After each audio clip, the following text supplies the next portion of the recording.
Hello students, welcome to logic notes academy. Logic notes academy में आपका स्वागत है। इस वीडियो में हम शुरुआत करने जा रहे हैं चिप डिज़ाइन, सर्किट डिज़ाइन सीखने की। लेकिन वहां पहुंचने से पहले हमें सबसे पहले इलेक्ट्रॉनिक्स के कुछ बेसिक फंडामेंटल क्लियर करने होंगे। और इस वीडियो में हम fundamentals of electronics and circuit design की बात करेंगे। ये वीडियो नंबर आप 4 देख रहे हैं। इससे पहले 3 और वीडियोस हैं। अगर किसी रीज़न की वजह से आपने वो वीडियो नहीं देखी हैं तो मैं रिक्वेस्ट करूंगा कि आप वो देखें ताकि इस वीडियो को समझने में आसानी हो। ये एक बहुत इंपॉर्टेंट वीडियो है क्योंकि इसमें इलेक्ट्रॉनिक्स के कोर कॉन्सेप्ट क्लियर किए जाएंगे। जब हम एक चिप डिज़ाइन की बात करते हैं तो जो चिप डिज़ाइन करवाता है वो एक क्लाइंट है। कोई एक क्लाइंट होगा जो बोलेगा कि भाई मुझे ये चिप डिज़ाइन करके दो जो ऐसा बिहेव करे। कैसा बिहेव करे कि उसकी कुछ इनपुट्स होंगी, इनपुट पिंस होगी जब जिस पे क्या इन्फॉर्मेशन जाएगी, बाइनरी नंबर्स की फॉर्म में इन्फॉर्मेशन जाएगी। और कुछ आउटपुट होगी जिसमें बाइनरी नंबर के फॉर्म में आउटपुट आएगी। कितनी इनपुट पिंस होंगी, कितनी आउटपुट पिंस होंगी, उस आउटपुट पिंस में क्या इन्फॉर्मेशन आनी चाहिए, किस इनपुट पे क्या आउटपुट आनी चाहिए, ये सारी स्पेसिफिकेशन जो है क्लाइंट से आती है। और उस स्पेसिफिकेशन के हिसाब से जो सर्किट डिज़ाइनर है वो इसके अंदर का सर्किट डिज़ाइन करता है जो प्रोसेसिंग के काम आती है। तो ये जो 3 आप यहाँ पर पैरामीटर्स देख रहे हैं, 3 चीज़ें देख रहे हैं, वो लॉजिकल स्पेसिफिकेशन कहलाती है। जब ये काम होता है कि एक इनपुट पिंस पे गई और फिर चिप के अंदर कुछ प्रोसेसिंग हुई और एक आउटपुट बाहर आया, ऐसा करने के लिए यहाँ पर इलेक्ट्रॉनिक्स काम कर रही है। यहाँ पर इलेक्ट्रॉन्स फ्लो कर रहे हैं, तो वो फ्लो होने से पावर कंज्यूम होती है। ये चिप कितनी पावर कंज्यूम करेगी? ये एक एलिमेंट है, ये एक फैक्टर है, पैरामीटर है। दूसरी चीज़ है कि जब हमने इनपुट अप्लाई किया इस चिप में तो आउटपुट को आने में कितना टाइम लगेगा। जितनी जल्दी वो आउटपुट आएगा उस चिप की परफॉर्मेंस उतनी ही अच्छी मानी जाती है। तो एक तो पैरामीटर है पावर, दूसरा पैरामीटर है टाइम कि कितना टाइम लगेगा, पावर कंज्यूम कितना करेगा और टाइम कितना लगेगा। और तीसरा एक और पैरामीटर है जो कि एरिया, कि ये जो डिज़ाइन करने के लिए ये सारा जो अंदर चिप के जितने भी कंपोनेंट है उसको डिज़ाइन जब करेंगे तो उसको डिज़ाइन करने के लिए वहाँ पर लगाने के लिए एक स्पेसिफिक एरिया चाहिए होता है। तो कितने छोटे एरिया में एक चिप बन सकती है या कितने बड़े एरिया में एक बन सकती है, वो एक पैरामीटर होता है। इसको हम पीपीए स्पेसिफिकेशन बोलते हैं, पावर परफॉर्मेंस एरिया। परफॉर्मेंस का मतलब टाइम है, जितना कम टाइम लगे परफॉर्मेंस उतनी अच्छी है। तो 2 चीज़ें हमने देखी यहाँ पर। एक है लॉजिकल स्पेसिफिकेशन जहाँ पर क्लाइंट इनपुट और आउटपुट की स्पेसिफिकेशन बताएगा, और एक है पीपीए स्पेसिफिकेशन जहाँ पर क्लाइंट बताएगा भाई मेरी चिप में बहुत ज़्यादा पावर कंज्यूम नहीं होनी चाहिए, टाइम डिले बहुत ज़्यादा नहीं होना चाहिए या इतना होना चाहिए, एरिया इससे ज़्यादा या कम नहीं होना चाहिए। तो ये सब स्पेसिफिकेशन क्लाइंट से आएंगी। अब इलेक्ट्रॉनिक्स जो है वो हमें ये सिखाती है कि जो इलेक्ट्रॉनिक्स के बेसिक कॉन्सेप्ट्स हैं और जो इलेक्ट्रॉनिक्स इंजीनियरिंग है उससे हम ये आराम से निकाल सकते हैं, पता लगा सकते हैं कि इस चिप में कितनी पावर कंजम्पशन होगी, और इनपुट पे अगर हमने ये इनपुट दिया तो आउटपुट में आने के लिए कितना टाइम लगेगा, और अगर इतना टाइम लगेगा तो उसका रीज़न क्या है। तो इस बात को जानना कि टाइम क्यों लगता है, ये हम इलेक्ट्रॉनिक्स फंडामेंटल्स को क्लियर करने के बाद ही जान सकते हैं। एरिया कितना लगेगा ये भी हम अगले वीडियोस में बताएंगे। तो इस वीडियो में सबसे खास तौर से हम बात करेंगे टाइम की। तो आइए आगे चलते हैं नेक्स्ट स्लाइड पे, और हम यहाँ से शुरुआत करेंगे। सबसे पहली जो फंडामेंटल है वो है इलेक्ट्रिक करंट, क्योंकि ये सारी इंफॉर्मेशन जो बाइनरी में है ये इलेक्ट्रिक करंट के थ्रू ही इनपुट पे सप्लाई होती है और आउटपुट पे मिलती है। तो इलेक्ट्रिक करंट आखिर क्या है, आइए पहले ये समझते हैं। इलेक्ट्रिक करंट को समझने में हमें कई बार प्रॉब्लम हो सकती है, प्रॉब्लम थोड़ा डिफिकल्ट हो सकता है, क्योंकि उसका एक रीज़न ये है कि इस डायग्राम में आप देख रहे होंगे एक बैटरी है, एक बल्ब है और यहाँ पर वायर लगी हुई है। तो जब वायर लगेंगे तो बल्ब तो ग्लो तो हो जाएगा, लेकिन इस वायर में करंट कैसे फ्लो हो रहा है, कैसे बिहेव कर रहा है, ये हमें पता नहीं चलता क्योंकि वो दिखता नहीं है।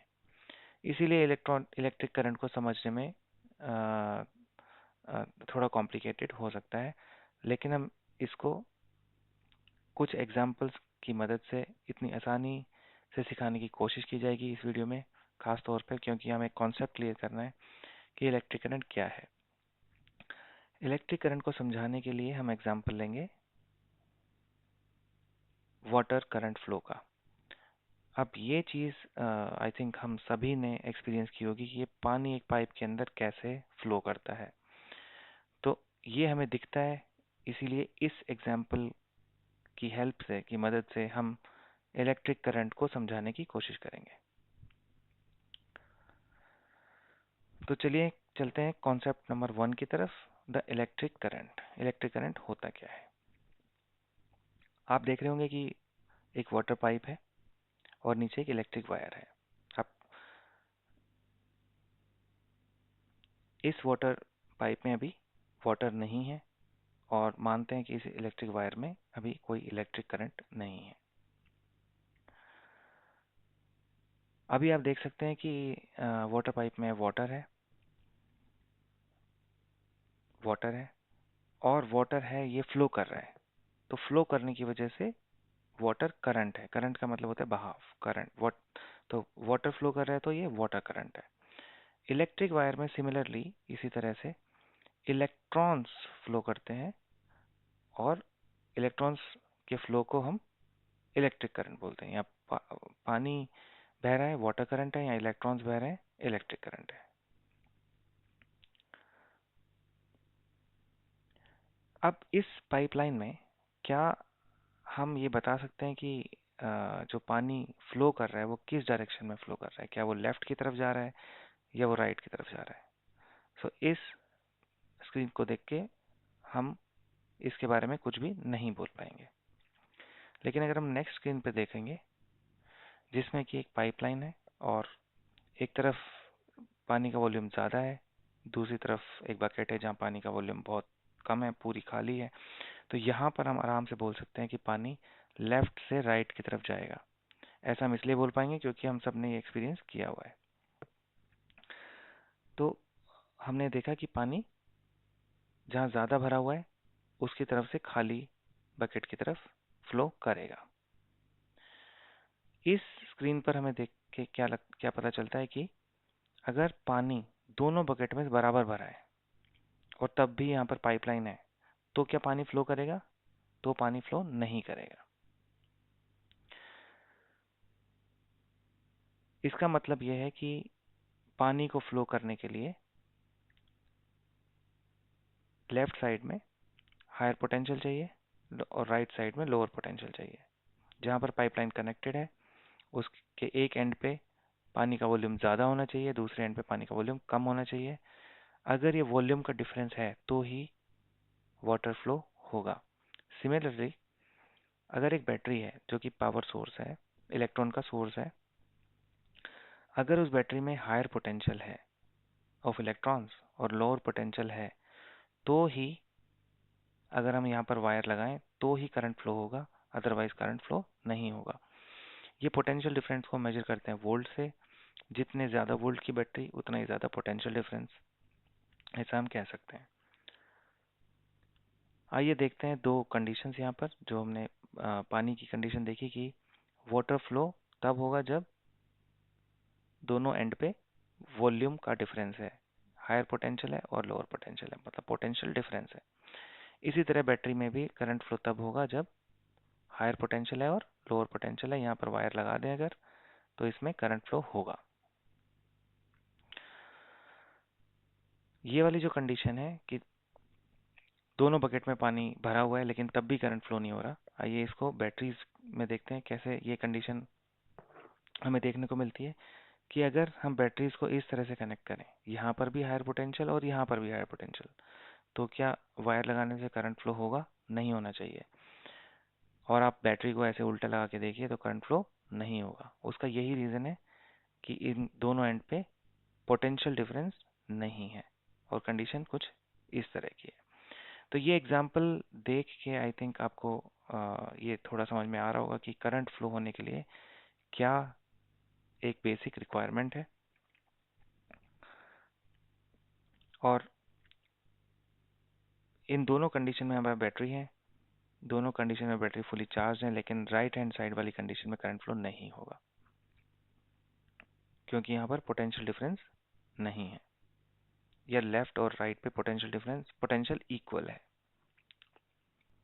तो अभी तक हमने जो देखा उसमें से हमें दो चीज़ पता चली।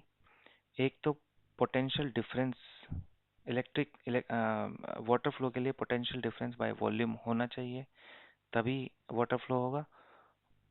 और वाटर फ्लो होगा तो उसको क्या बोलते हैं, वाटर करंट बोलते हैं। इसी तरह बैटरी में जब पोटेंशियल डिफरेंस बाय वोल्टेज होगा, बाय इलेक्ट्रॉन्स होगा, तो ही तो क्या फ्लो करेगा, इलेक्ट्रिक करंट फ्लो होगा, और उसको क्या बोलते हैं, इलेक्ट्रिक करंट बोलते हैं। एक और तीसरी चीज़ है जिसको हम इग्नोर नहीं कर सकते हैं, जिसके बिना करंट फ्लो हो ही नहीं सकता है। ऊपर वाले एग्जाम्पल में वो है पाइपलाइन और नीचे वाले में है वो वायर। अगर ये वायर ही नहीं है या ये पाइपलाइन ही नहीं है तो यहाँ पर वाटर फ्लो नहीं होगा और यहाँ पर करंट फ्लो नहीं होगा। तो इस पाइपलाइन के बारे में या इस वायर के बारे में जानना बहुत ज़रूरी है कि ये किस तरह से बिहेव करती हैं। तो आइए नेक्स्ट स्लाइड में हम शुरू करते हैं वायर के बारे में जानना या पाइपलाइन के बारे में जानना। इस स्क्रीन पे आप देख रहे हैं कि तीन तरह के पाइपलाइंस हैं। हम वाटर का एग्जांपल लेंगे अभी, जिसको फिर हम उसी की हेल्प से इलेक्ट्रिक एग्जांपल सीखेंगे। तो तीन तरह के पाइपलाइन है। सबसे पहली P1 बहुत थिन है, P2 मीडियम है और P3 बहुत थिक है। अब इन तीन पाइपलाइन को यूज़ करके मैंने सेम साइज़ की बकेट ली और इस बकेट को मैंने पानी से भरना स्टार्ट किया। तो हम बिल्कुल सिंपल यहाँ पर बता सकते हैं अपने एक्सपीरियंस से कि जो सबसे ऊपर वाली बकेट है वो सबसे स्लो फिल होगी और सबसे नीचे वाली फास्ट फिलअप हो जाएगी। क्योंकि ये स्लो फिलअप होगी, ऐसा किस लिए, क्योंकि यहाँ पर लो वाटर करंट है, लो वाटर करंट। इसको हम दूसरे शब्दों में ये भी बोल सकते हैं कि यहाँ पर हाई रेजिस्टेंस है। सिमिलरली नीचे हम बोल सकते हैं कि हाई वाटर करंट है, वाटर करंट ज़्यादा है, और दूसरे शब्दों में ये बोल सकते हैं कि इसकी रेजिस्टेंस लो है। तो जितना मोटा पाइप उतनी ही लो रेजिस्टेंस होगी, जितना पतला पाइप उतनी ही हाई रेजिस्टेंस होगी। इसको हम डायरेक्टली इलेक्ट्रॉनिक्स में अप्लाई कर सकते हैं कि जितनी पतली वायर होगी उतना ज़्यादा हाई रेजिस्टेंस होगा और जितनी मोटी वायर होगी उतना लो रेजिस्टेंस होगा।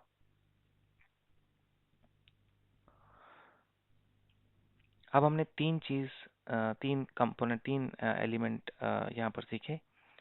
एक है वोल्टेज जिसको पोटेंशियल डिफरेंस बोलेंगे, एक है करंट जिसको आई से डिनोट करते हैं इलेक्ट्रॉनिक्स में, और एक है रेजिस्टेंस जो कि पिछले स्लाइड पे बताया गया कि मोटी वायर तो लो रेजिस्टेंस, पतली वायर तो हाई रेजिस्टेंस। तो इन तीनों का एक दूसरे के साथ बहुत गहरा रिलेशन है और उस रिलेशन को हम बोलते हैं ओम्स लॉ।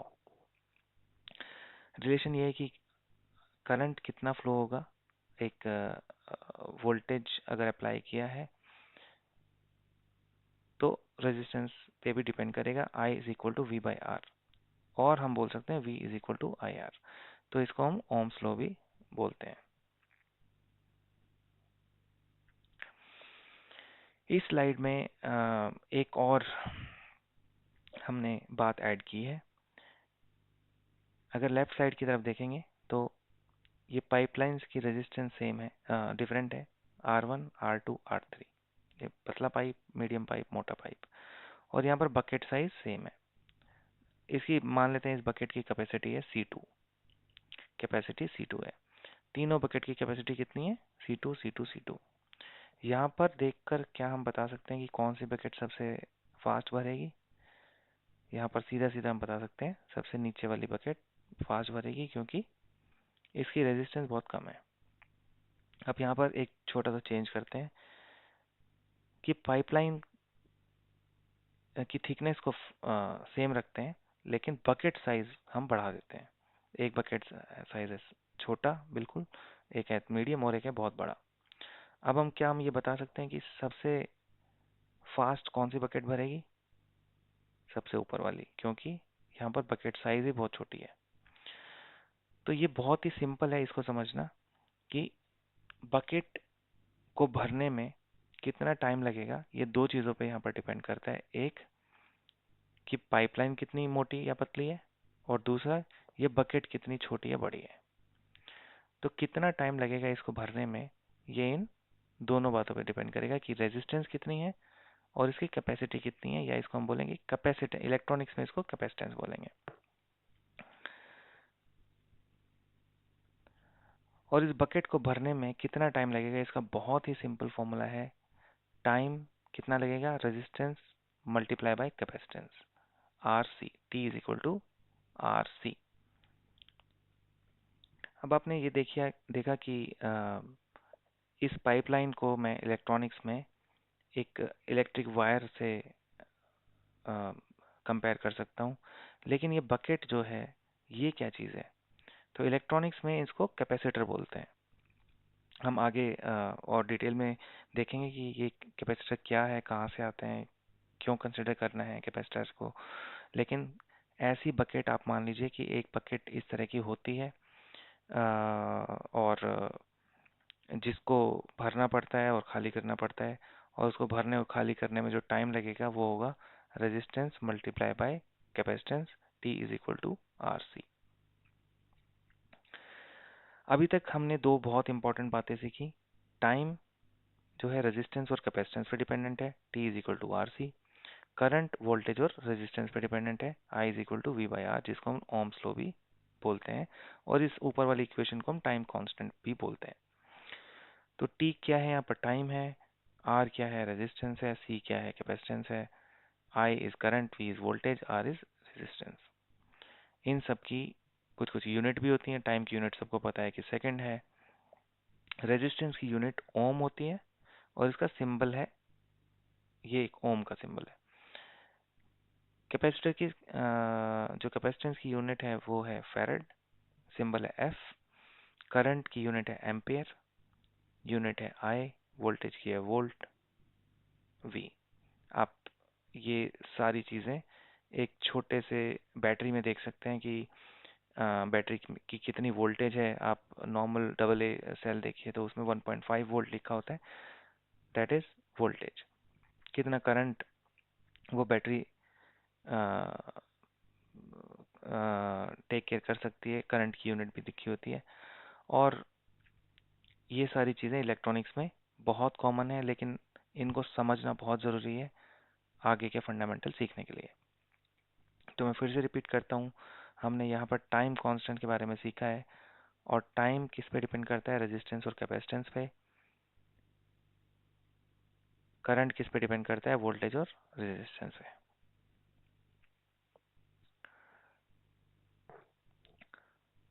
हमने यहाँ से स्टार्ट किया था, और टाइम के बारे में हमने बात की इस वीडियो में, कि टाइम क्यों लगता है इनपुट से आउटपुट तक का जो टाइम है वो क्यों पिक्चर में आता है, इमिडिएटली क्यों नहीं इनपुट से आउटपुट में आ जाता है इंफॉर्मेशन। तो जितने भी कंपोनेंट अंदर बनते हैं चिप में, वो कंपोनेंट हमेशा एक रेजिस्टेंस और एक कैपेसिटेंस कैरी करते हैं। वहाँ पर एक रेजिस्टेंस और कैपेसिटेंस फॉर्म होती है, बनती है, और उस जहाँ पर रेजिस्टेंस है और जहाँ कैपेसिटेंस है, उन दोनों को जब मिलाएंगे तो वहाँ पर टाइम डिले आएगा ही आएगा। इसीलिए जब हम इनपुट में कुछ इन्फॉर्मेशन अप्लाई करते हैं, अंदर जो प्रोसेस होती है इन्फॉर्मेशन, उसमें एक टाइम लगेगा, और आउटपुट आएगी एक टाइम डिले के बाद। जनरली जितना कम टाइम लगे, चिप की परफॉर्मेंस उतनी बेटर मानी जाती है।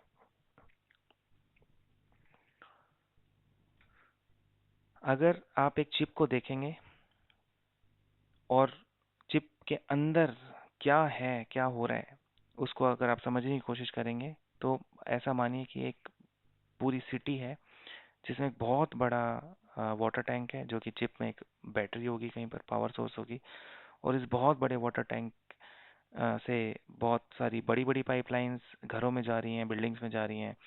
फिर उन घरों में छोटे छोटे वाटर टैंक हैं। फिर उन छोटे वाटर टैंक से घर के पाइपलाइन में, पतले पाइपलाइन में पानी जा रहा है। फिर छोटे घर में जो मग आप भर रहे हैं, बकेट भर रहे हैं।